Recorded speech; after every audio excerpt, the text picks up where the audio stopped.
But good morning, everybody. Again, I am Brad Hemker with Pediatric Palliative Care at Helen DeVos Children's Hospital.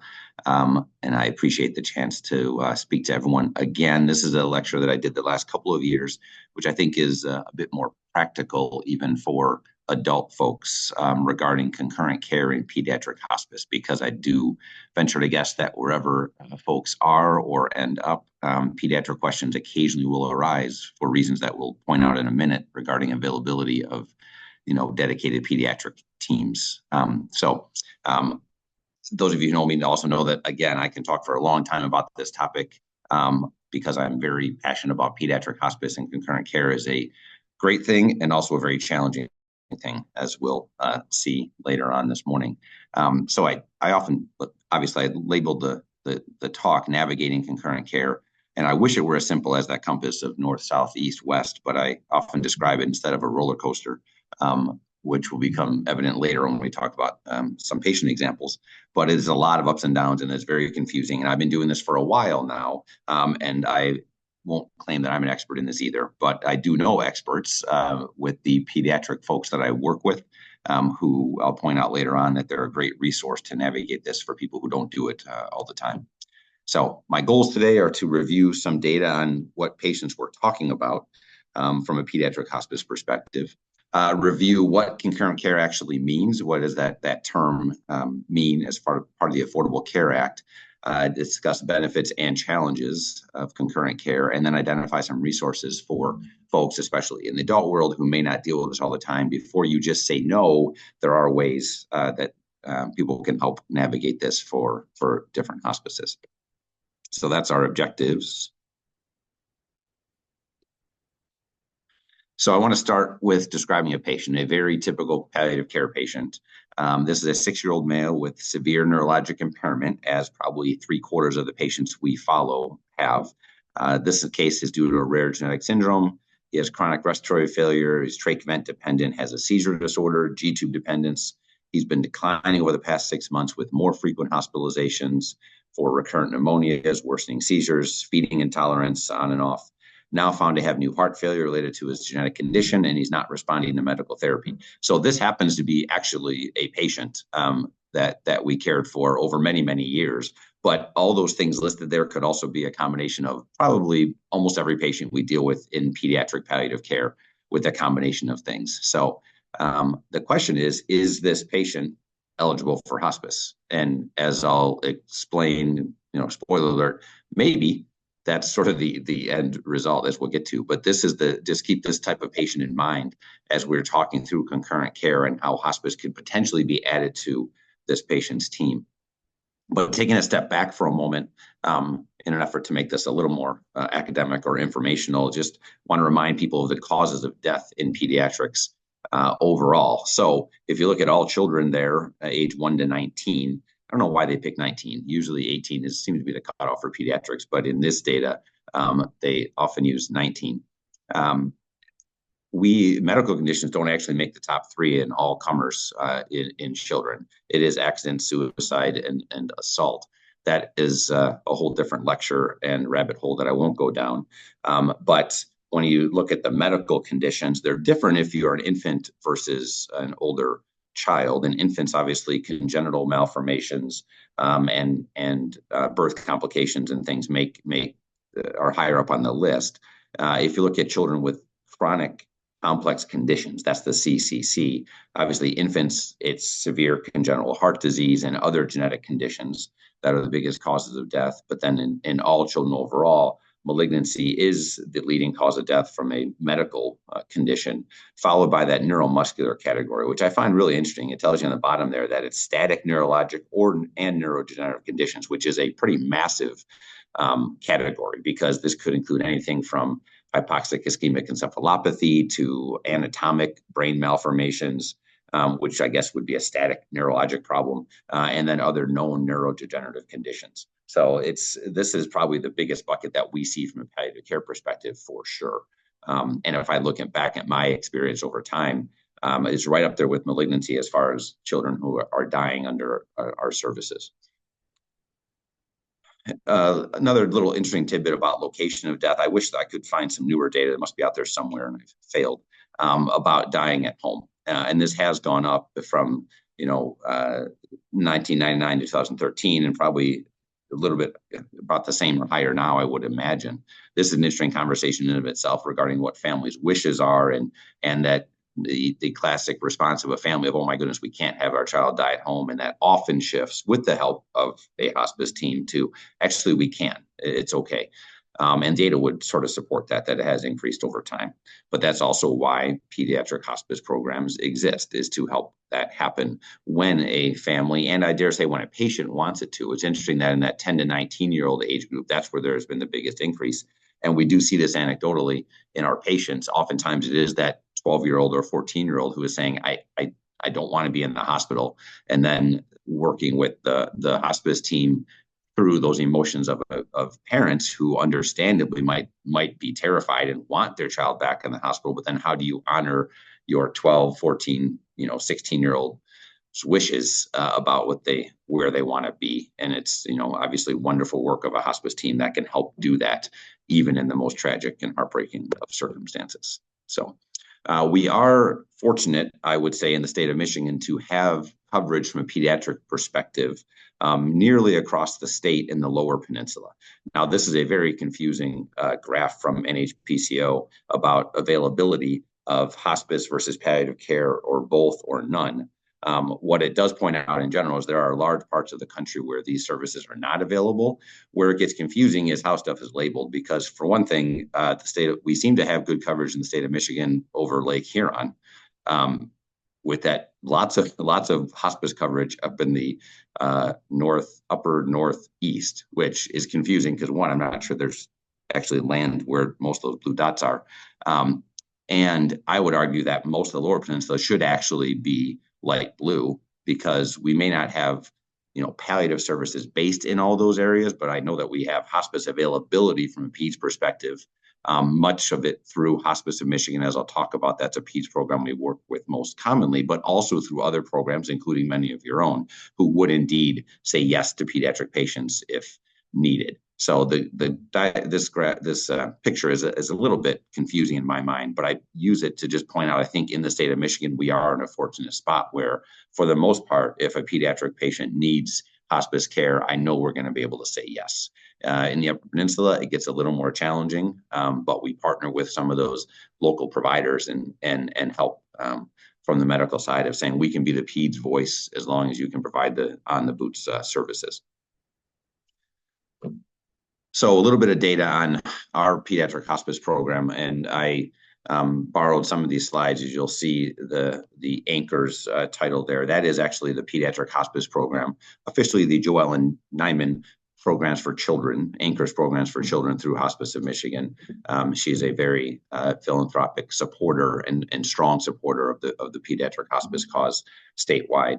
So this data is from their statewide program, which really includes large IDTs for pediatrics in Southeast Michigan and then in West Michigan, and then has coverage in other parts of the state where needed. But as all of you on the call know better than I do, the vast majority of patients, obviously, in hospice are over 65, and not very, the smaller portion less than 65. And certainly, I couldn't find an exact number, but certainly a tiny fraction of that would be considered pediatric patients. Each year, Hospice of Michigan, that PEDS team statewide, takes care of around 80 patients. It fluctuates like any good service does. Last year, there were 44 deaths overall. The average length of stay is around 3 months. There are some that are very short length of stays, like any hospice service will have, and then some remarkably long length of stays. My longest right now is a child who's been on for 4 years, and that's not unheard of in the pediatric world. I don't know in the adult world if that ever happens. I'm guessing it's very rare. But in the PEDS world, as we'll see, because of concurrent care and because of different nuances, it's not abnormal at all to be on service for that amount of time. So what patients are we talking about? We talked about the causes of death, and actually the hospice patients line up with that similar demographic from a cause of death standpoint. Now, the age, we don't limit it either. We say pediatric, but it's newborn through somewhere in the 20s. We've had certainly patients in their late 20s, maybe even early 30s, depending on their actual diagnosis. That's up to any particular pediatric hospice to, draw that line. The diagnoses overall, if you look back at the last several years of the data, it's about 40% oncology patients and 60% non-oncology. So the majority of patients that we care for that actually don't have cancer. And that is a misperception, I think, that lay people often have about hospice in general, certainly in pediatrics, is, oh, these are kids with cancer. And it certainly can be and is oftentimes, but the majority of kids we follow do not have a malignant condition. And that's true for palliative care as well. I've had to do a fair amount of education at our children's hospital around that issue of palliative care is not just about oncology patients. Now, our team developed and grew up in pediatric oncology, given my background in oncology. We are now part of a different division, which I think has helped us overall for people to realize that we do stuff outside of that world. So the non-oncology patients we're talking about, similar to the data I showed before, congenital heart disease is a significant part of that population. Probably even more so are those neurologic conditions that are somewhat progressive, maybe static. I hate the term static. I usually use quotations around it because I don't think any brain abnormality is really static. Things do change over time. And those are kids that have genetic syndromes and other chronic complex conditions. Usually it goes back to some form of a severe neurologic impairment. So, and as we'll see, it's when families start making different decisions around goals of care that we involve the hospice team more often. And these are actual patients of mine that I've probably shared their pictures before. We have permission to do that. And it does make me smile, despite the fact that they all have died with hospice, some on hospice, some having been on hospice, then off.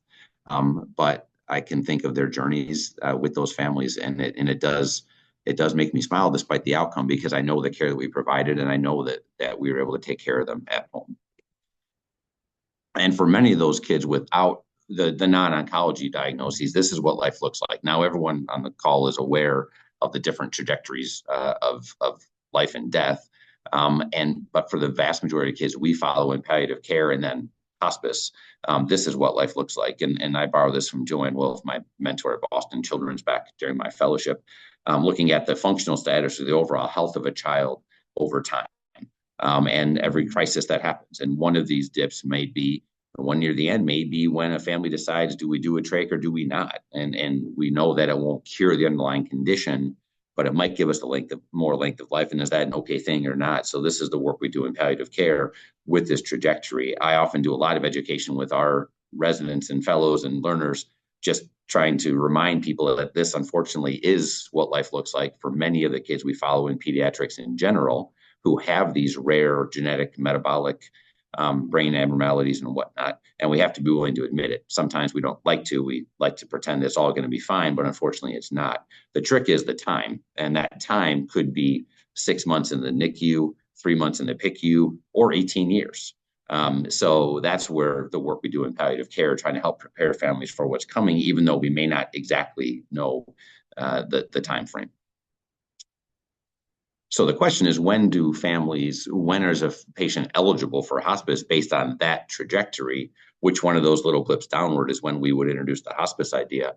And the fact is, there aren't really clear criteria. And this is where, as we'll talk about, concurrent care is fantastic, but also a little bit confusing. And you won't find a book that includes, a pediatric patient with severe hypoxic ischemic encephalopathy and seizures and all this stuff, and what makes them eligible for hospice, right? That doesn't exist. There are beautiful adult resources about what makes one eligible for all kinds of different diagnoses. In the peds world, it's a little bit different. So I appreciated, well, I learned this from somewhere, and the more I talk to other pediatric people, I've seen them use the same approach. So I must have learned this in my fellowship, I'm assuming. But for me, it's sort of 3 different criteria. And one is a terminal diagnosis of some sort. Now, terminal is a little bit tricky. And again, I think many of my pediatric colleagues don't necessarily view serious chronic complex illness as terminal. But if you look at their trajectory and what they're doing clinically, it very clearly is not going to get better. So these are diagnoses that, even if we don't know exactly the prognosis or the timeline, if we're honest with ourselves, we know that this is probably going to be a shortened lifespan. These are not children that have asthma and a family just decides, you know what, this is kind of frustrating. I'm done treating asthma. this is a different population. So you have to have that diagnosis, some sort of a serious medical diagnosis. And clinical decline. So these are kids that oftentimes we see this very obviously in the hospital, where they are hospitalized month after month for long periods of time, maybe intubated, barely being able to get off the vent.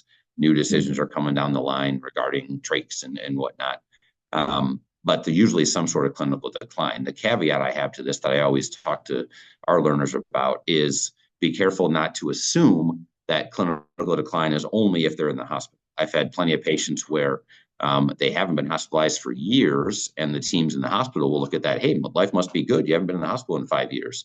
If you really ask the family, they'll say, well, actually, no, we haven't been in the hospital because we do a remarkably good job taking care of our child at home.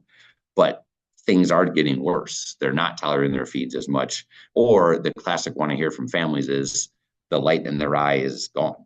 They're not as interactive. They don't smile when we come in the room. So it might be small things, but to a family, that's pretty massive. So I always warn people, make sure you ask, not just about what you can see in the chart regarding their number of admissions and whatnot, but actually what does life really look like at home? And you might learn fascinating things from families.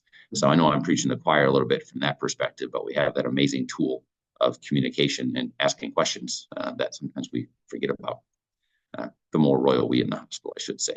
And then the third part of this is really what is the response of the family going to be?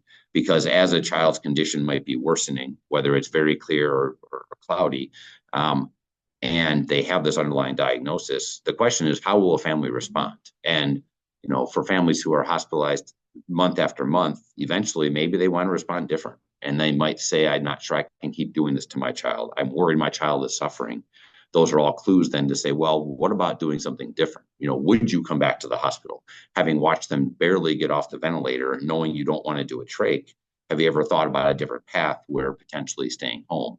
And that comes back to that hospice-minded response. If I have a family that tells me, well, no, of course we're going right back to the hospital. I want them intubated next week if it needs to be. Well, I'm a little hesitant to put you on hospice if that's going to be the case, if your goals of care are still there, as opposed to what I often ask families is, could you imagine a pathway where you indeed would stay home with your child as things are getting worse? And if you can imagine that, then maybe hospice is actually something that can be helpful.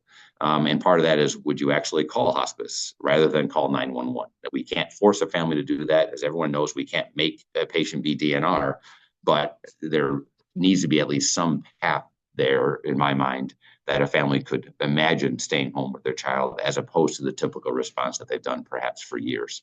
And these three-pronged criteria, again, I think what most pediatric palliative care and hospice people will use in thinking about whether hospice can be helpful or is appropriate or not. It gets a little bit cloudy, I'm not going to lie, and different. If you ask other folks, some pediatric people may have a different perspective about that last piece and be like, well, no matter what they do, it's okay. The one patient population where the last point there, I sort of cave a little bit is actually in oncology, because if I have a patient who clearly has a widely metastatic cancer that's getting worse, even if they tell me, of course, we're going back to the ICU, I will still try to get hospice involved as early as possible, because they're, as bad as we are about prognosticating exact timeframes, even in that population, we kind of know how it's getting worse, and the time frame is shorter, as opposed to a child who's chronically has chronic respiratory failure on BiPAP, CPAP, trach vent, whatever it might be. They could live a long time if a family doesn't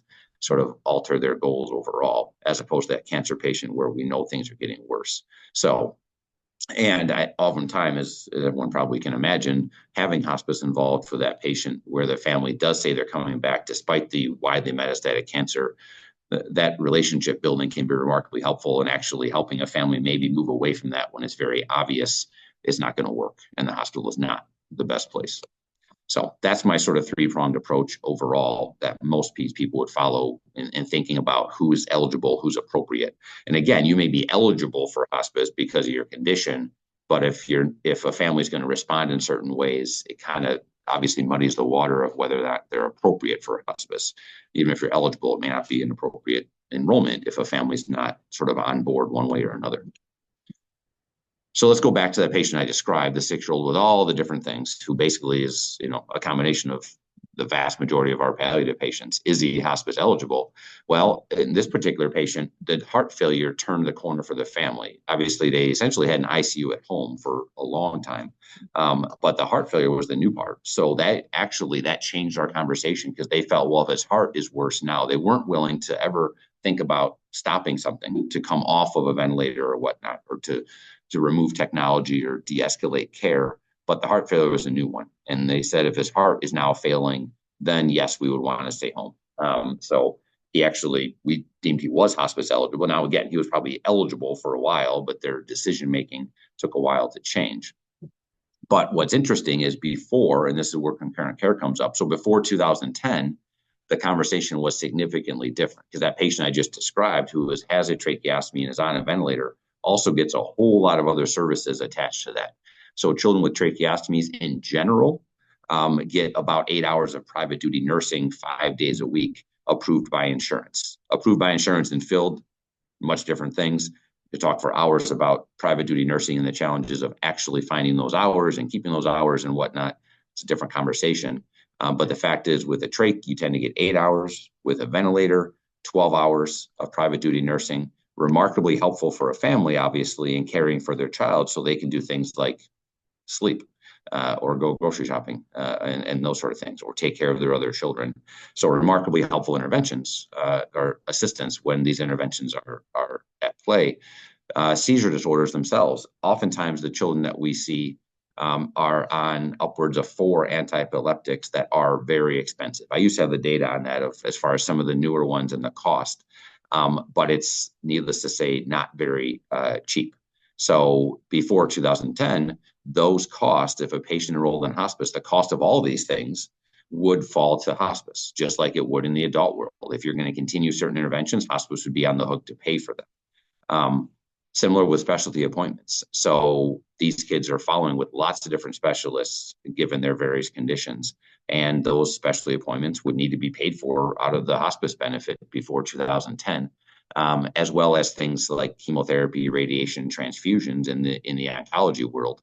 Much like in the adult world, those things you have to forego those interventions if you're going to be on hospice for the most part before 2010. And as you might imagine, in the pediatric world, this became challenging. Oncology is the cleanest one to think about. I'll use the term, although I'll talk in a minute why we shouldn't use this term, palliative chemotherapy, that might give us more length of life, but not necessarily cure things. That was still not possible, because hospice would have to pay for it, and bankrupt the hospice by doing so, let alone the chronic kids who have had a home nurse for 5-10 years. A family would have to give up their home nurse to enroll in hospice. And I don't know any family that would do that when you have that amount of private duty nursing. And you're going to shift it out for a 1-2 week visit. As great as that visit can be, it's not the same as private duty nursing. So that was before 2010. And then came, as I mentioned, you have to forego those services. But then came the Affordable Care Act, which I'm sure all of you have read cover to cover. If you remember section, that's a joke, I haven't either, I've barely read this section, but section 2302 of the Affordable Care Act actually was titled Concurrent Care for Children. I won't read through the top portion, which is the more formal language, but basically what this said was children who are hospice eligible, very important point that we'll come back to, with a terminal prognosis of 6 months or less. So the general hospice philosophy applies. If the disease takes its natural course, we can reasonably think their prognosis is 6 months or less. Remarkably hard to know that in peds, as I mentioned. But if that's what the thought process is, and we can make that claim legitimately, then concurrent care says children can receive both curative and hospice services for their terminal condition. I will say I'd meant to change this before, because the word curative is interesting, and I'll come back to that. But basically, these children can receive disease-directed therapy and hospice services at the same time. You can add hospice to their treatment team overall, as opposed to shift entirely to, okay, now hospice, you get to cover everything. It's a much different approach than in the adult world.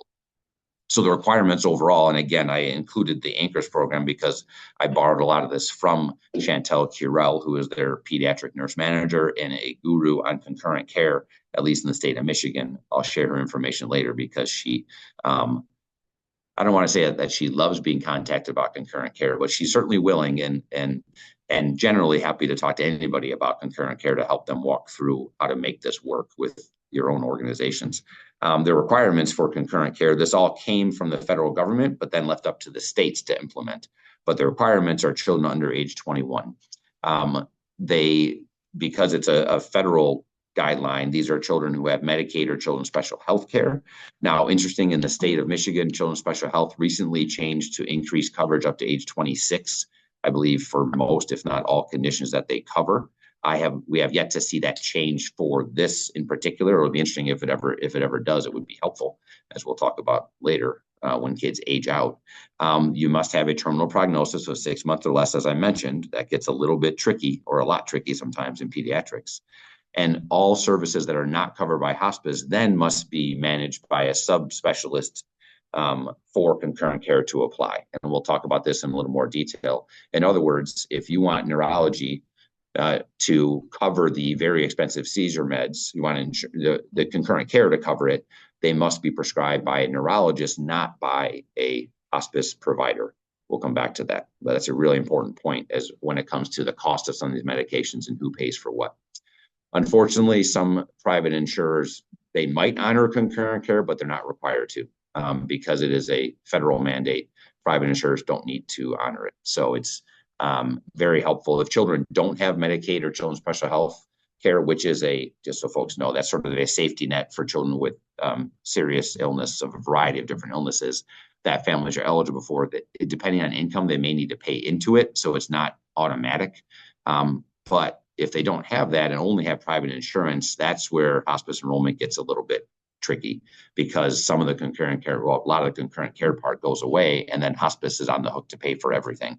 So the hospice team I work with hates when I forget to look into that, and I just say, of course, we have a team that'll say yes. Well, I know they'll say yes regardless of the insurance, but it does make payment a little bit more challenging. But then I just apologize later and say, thank you for doing the right thing and caring for the child regardless.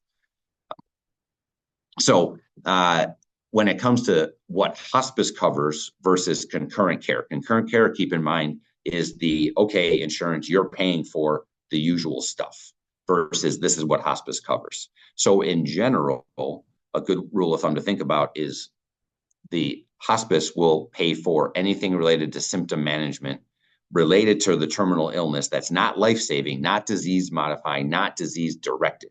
It truly is anything that is symptom management. Now, that in and of itself seems a little confusing, right? Because one may have an underlying condition and its symptoms are all related to underlying conditions. So if you're managing symptoms, is that hospice or not? That's where things get a little bit hairy. But the basic stuff that in the hospice world we all should be very good at treating kind of falls under hospice care, the hospice to cover. Pain, dyspnea, nausea, vomiting, bowel, bladder management, management of depression, anxiety, emergency seizure management falls under hospice, versus curative, I should take that out again, or disease directed. So one thing I would caution when I talk to people about how to write CTIs or how to write hospice documentation that involves concurrent care is, please do not use the word curative, because if you're saying this treatment is curative, this radiation is curative, that doesn't really make one hospice eligible. These are children who do not have a curative condition.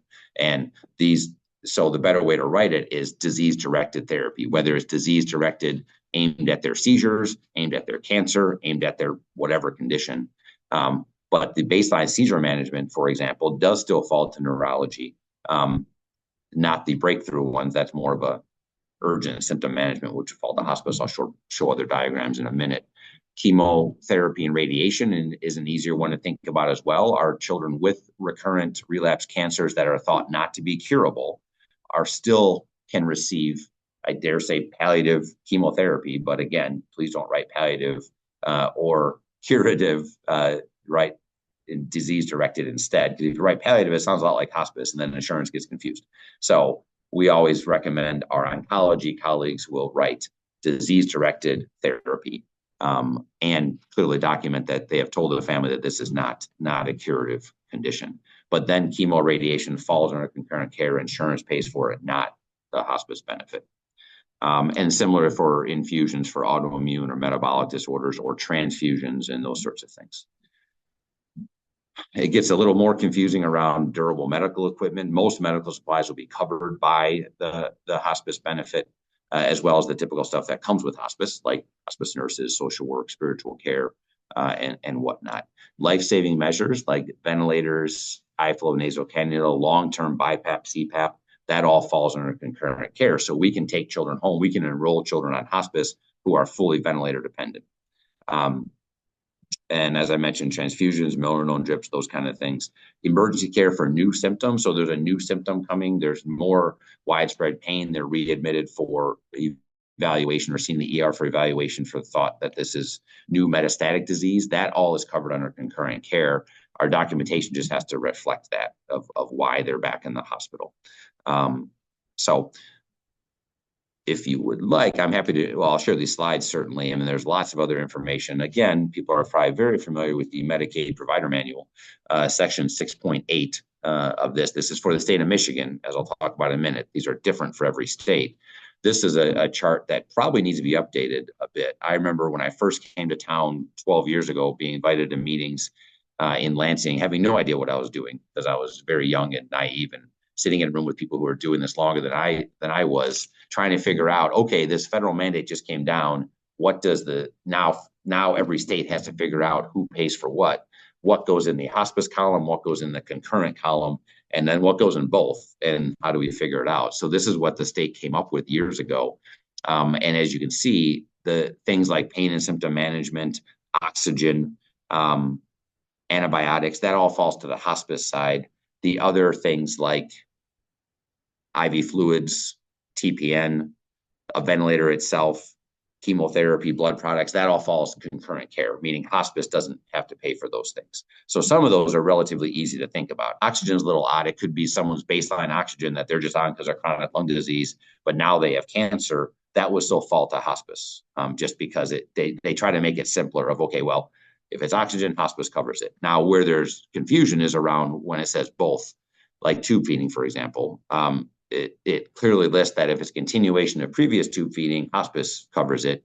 If it's a tube placement or new feedings, then it'd be under concurrent care, which gets really confusing. And then the type of tube feeding probably should matter, in my opinion. This is a conversation I just had yesterday, actually, with the Hospice of Michigan folks around things like ketogenic diet for kids with refractory seizures. That is absolutely a treatment plan. So it's a disease-directed therapy, and it's very expensive formula. But according to the state of Michigan, hospice pays for it, which they'll do, and then just worry about the financial ramifications later. But that's one where it would seem it's very clearly a disease-directed thing, so probably should fall differently under these guidelines. And that's why I think it probably behooves the state to relook at these, and perhaps we can in the coming years look at what falls where.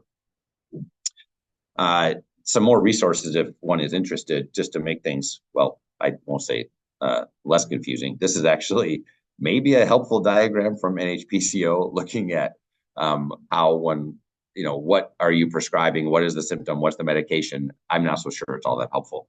I put it in there partly just so people know it's there and you can follow the algorithm.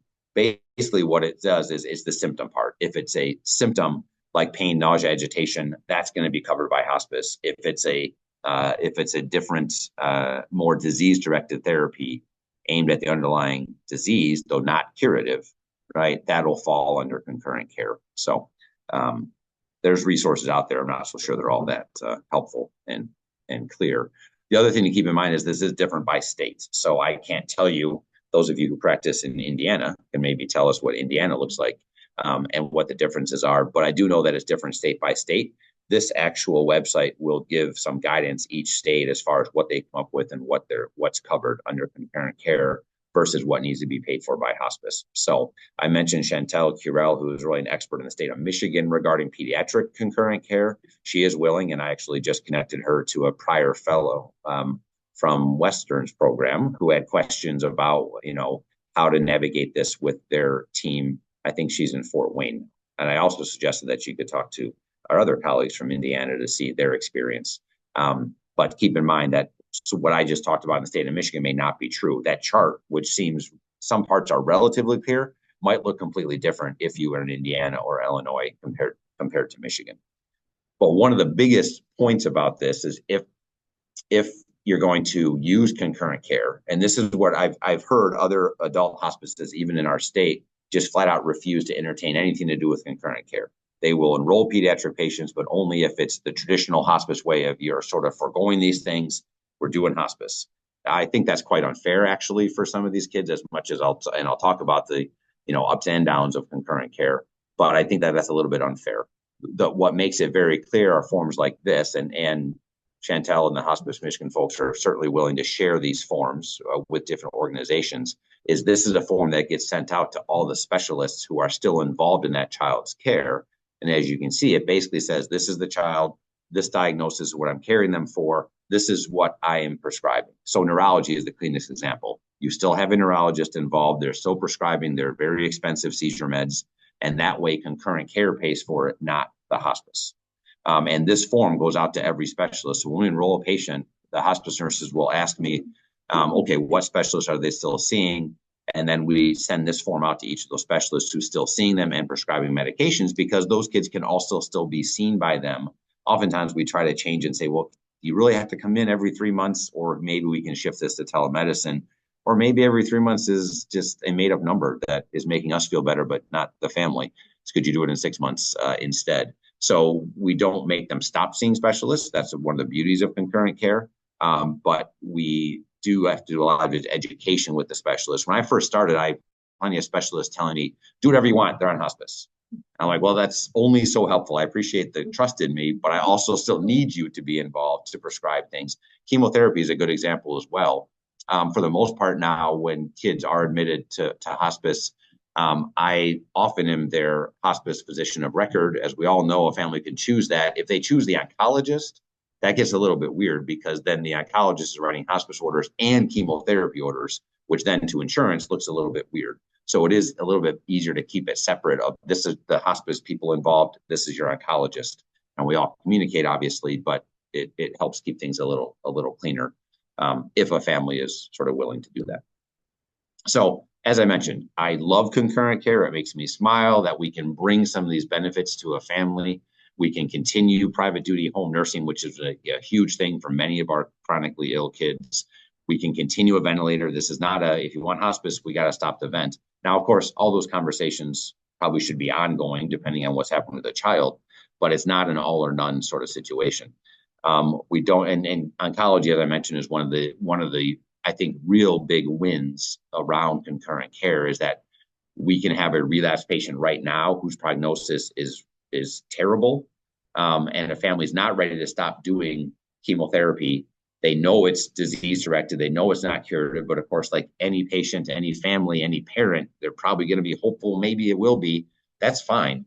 But if the general thought of the oncologist is, even with this treatment, they are likely not to survive, we can enroll them in hospice right now, even while they're getting those therapies, and build that relationship and help a family to understand kind of when things do turn a corner, and it's not this last second admission to hospice and it's a 7-day stay kind of thing.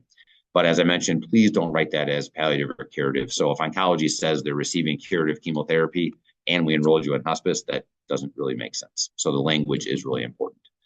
I mentioned hospital admissions. So patients can be admitted to the hospital and remain on hospice. So if they're admitted for a new symptom, as I mentioned, a chemotherapy side effect, then yes, absolutely you can. In general, if a patient's admitted to the ICU for that step up of aggressive care and now they're going to be intubated, in general, we tend to take those children off of hospice. It just doesn't really, to me, it doesn't like meet the sort of gestalt of being on hospice from a concurrent care perspective. But I know from a conversation I had yesterday with someone on the east side of the state that that's not always true. They often keep those children on hospice. I defer to my expertise at Hospice of Michigan regarding concurrent care about what they feel is the safest thing to do from a regulatory standpoint. So just keep in mind that gets ICU stays and more aggressive care get a little bit challenging, as does concurrent care in general. So I love concurrent care, and I don't want to say hate. I strongly dislike concurrent care sometimes because it is also very confusing to those of us in the hospice field and certainly to outsiders. One is who pays for what, as I mentioned. And this is something that, thankfully, because I have a very strong team who deals with it all, I don't worry about as much. I'm like, okay, you guys figure it out. You tell me what you need from me. And then the payment is one thing. Home physical and occupational therapy is another. Many of our kids are receiving those services at home. just keep in mind that that is absolutely allowed, because again, though, if that is thought to be, now one could argue, is it all symptomatic treatment? Maybe, but if it's thought to, be helpful for their underlying condition or whatnot, it absolutely can be done. We've run into problems. I dare say, actually, our own healthcare, our own system of Corewell has said they won't provide these home services for children on hospice because they both bill out of the home nursing area, which is not true. I've had other hospices in other parts of the state who absolutely allow, or other places who will provide those home services. So just keep that in mind, that that could get a little bit interesting. You may need to do education with providers and hospital people about what concurrent care really means. One of my biggest pet peeves in general about concurrent care is when my hospital colleagues say things like, oh, nothing needs to change, you just get extra support. Well, that's sort of true because of concurrent care. You don't have to stop and forego different treatments. But I think the thing that needs to change is realizing that, again, is there a path where potentially you'd stay home? I have had colleagues use hospice as basically a way to get a complicated child out of the hospital. They don't really know what else to do. The family's overwhelmed. They're like, you should just go home on hospice. But when you talk to the family, there is zero chance that that family is not coming back to the hospital tomorrow if they need to. And they won't even call hospice. We've had some patients over the years where hospice actually becomes a barrier to what they want. And you ask the family, will you call hospice instead of 911? And they say, heck no, we won't. We're calling 911. And if hospice does show up, they won't let them in the house. Well, I sort of hesitate that hospice is a benefit in that case. So I usually am protective of my hospice team as well, that if they're not going to let you in, you're not going to be able to build a relationship. I'm not sure what the role is. And if a family views that call to hospice as a barrier to what they really want, which is being in the ER, then I'm less likely to enroll that patient on hospice. And as I mentioned, well, that's what I just mentioned there. Hospital using it as a way to get home just because we have no other resources. So I don't love using it just in those cases. Another challenge is patients who turn 21. As I mentioned in the beginning, this federal mandate is for patients 21 and or under 21. So we have had situations where patients are receiving concurrent chemotherapy directed at their disease, and then they turn 21. And then we have to have interesting conversations around, well, can you get like a 3-month supply of that oral chemotherapy? And then we can keep it, before you turn 21, or do we, what does that look like to continue hospice services, or do you want to continue the chemo? So that becomes a bit of a challenge. The services might be very appropriate and fantastic help to a young adult in that case. But if you turn 21, the concurrent care part goes away, and then hospice would be on the hook for that payment. So the conversation changes a bit. So there are lots of other resources out there, as I mentioned. NHPCO has a whole section on pediatrics about concurrent care and standards of practice and all kinds of things. I mentioned Chantel's name before. She is really a guru when it comes to, well, all things peds, hospice, and concurrent care in particular. So, and I know that, and I've told her that I share her email. So if anybody has questions about your organization and how to handle this if you're being asked, she is a great resource. And I think, like many people in hospice in general, and certainly in pediatrics, is dedicated and passionate about making sure that every child has the services wherever they are. Thankfully, as I mentioned, the ANCHORS program through Hospice in Michigan covers the vast majority of the Lower Peninsula, and some conversation about moving to the Upper Peninsula as well. There are still pockets, though, that become very difficult the further a patient is away from a larger metro or larger city. They're more rural areas. It becomes challenging of how do we provide the right care. And what I don't appreciate, what I don't love, is when adult hospices just flat out say no. They're like, no, we can't do it as a child. I get it. I think from an emotional perspective, obviously caring for a child comes with its own challenges compared to the adult world, not to minimize the emotions in the adult world. And I've always thought, if it's a teenager, maybe that's similar to a young adult that most adult programs probably deal with. If it's a 3-week-old, that's a whole different story, and I understand that. We often will partner with our pediatric team. If we have a patient in a more outlying area, we will stay on and say, if you can provide, again, the day-to-day hospice services, we can stay on from the medical part and partner with you in how we care for these kids. So for the most part, we're able to solve the issue, but there are still some pockets around the state where it becomes a challenge. So what I always encourage my adult colleagues is please say yes, and then reach out to PEDS people like myself of how we can make this work. And the concurrent care part, I think, is important as well, because I also don't agree that just to enroll in hospice in pediatrics, you don't have to give up some of these things. And sometimes I have had adult hospices who will respond and say, well, we'll admit them, but we're not doing concurrent care. And also, I think that's unfair given the regulations and the possibilities that are out there. I think it's unfair to a patient or family to make that stipulation. So, but please feel free to reach out to Chantel or myself with any questions or issues. And I think that's actually all I have, which I know I don't usually end early, but this is the most updated picture, as I always include. And yeah, happy to take questions or thoughts from anybody. Well, thanks, Brad. As always, it's good stuff. And I want to make just a couple of comments because recognizing that most of the folks on this call are primarily in the adult world. There is some relevance to this. First of all, there are a number of different demonstration projects that are ongoing right now looking at concurrent care for adults, and they're using some of the successes of the pediatric model within their demonstration projects. And so I think that there's probably a chance that this is going to come down the line at some particular point. But more relevantly, because this applies to both the peds and the adult world, is that you had noted that the private insurance or other payers other than the government sometimes are reluctant to dip their toe into this water. It's absolutely correct that they're not under the same regulations and rules of Medicare, Medicaid, but they often follow the Medicare, Medicaid rules as they set up their own paradigms of policies. What I have found back in the day when I was doing pediatric work was that connecting directly with the insurance company, especially if they have a case manager, which most of these kids do, they often are, even though they don't have a concurrent care policy, are very willing to consider some sort of a model, knowing that the work that you all do in hospice is going to keep them out of the hospital, and overall their costs are going to be less. And so I think that rather than just presuming that a third-party payer is going to not to jump into that pool, give them a chance and talk to the medical director or talk to the case manager and to say, hey, here's what we've got going. Here's what we want to really be able to do. This is what's right for the patient. And by the way, by having this focused type of hospice services, in addition to the disease-directed therapy that they're getting, it's likely going to ultimately cost less money because we can care for a lot of these things at home rather than they're being in the hospital. And I've been successful with that with adults as well as the kids.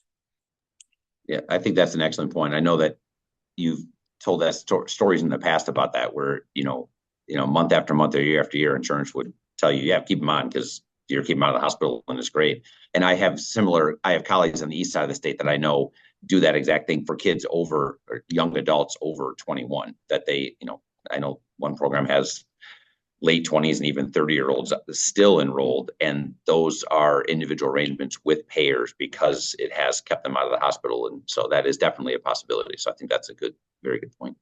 Yeah, they have that flexibility. So anybody have any other questions for Brad? So I just wanted to thank you again for the year and a half. In a couple of weeks, I'm finally finished. So I'm hoping that we'll cross and pass. I wanted to go back just because of my own personal ego. If you go back to the states with you were listing the hospice and palliative care, kind of like I'd like to think that now we're going to pop blue or the colors up on the Northwest 11 counties that have been doing it for like 5 years now. And yeah, I did notice that. I was going to point out that I'm not sure why it's so the paucity of services there doesn't seem to align with what I know you guys do. So like I said, that I don't think that map is accurate, including the coverage over Lake Huron. It doesn't matter. It's really interesting though when you look at some of the states that you would think would have more uptick in care, and then you look at Arkansas, And Arkansas has this plethora of care. So I don't know if it's, University of Arkansas or the Arkansas Children's Hospital that's doing that, but it's just amazing. The whole state's lit up, But kind of back to what you were kind of hinting at, as far as Indiana, I think the policies are similar that I've seen. But one of the things that you're giving me kind of like pause to think about, as I'm sitting there trying to establish, I don't necessarily have a tertiary center that I'm kind of relying on. I'm having to kind of do this, is that, that you have that concurrent attestation form. And I never even thought about something like that. Basically, I think from what you were saying, as far as what's following in the hospice side and the concurrent side, are both kind of aligns.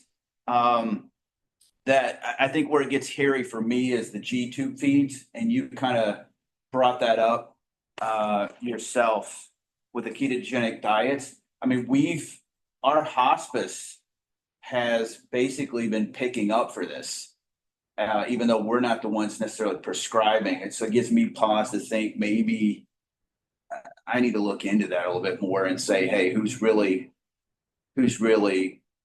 kind of, I hate to use the word on the hook, because I don't think about children and money. I just like do it.